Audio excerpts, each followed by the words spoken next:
Hei, nyt on aika suorittaa eilisen ehdokasnumero veikkauksen jäljiltä arvonta oikein vastanneiden kesken.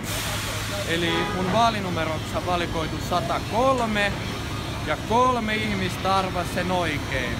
He on Tuomas, Anne ja Lauri.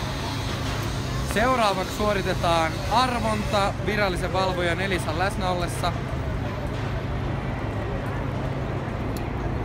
Eli ehdokasveikkauksen palkinnon 2 lippua Tommo Finland-näytökseen tulee voittamaan kyseinen henkilö, joka on Tuomas. Paljon onnea Tuomas! Liput tullaan lähettämään pyytämässä osoitteeseen ja valitsemaan Tommo Finland-näytökseen.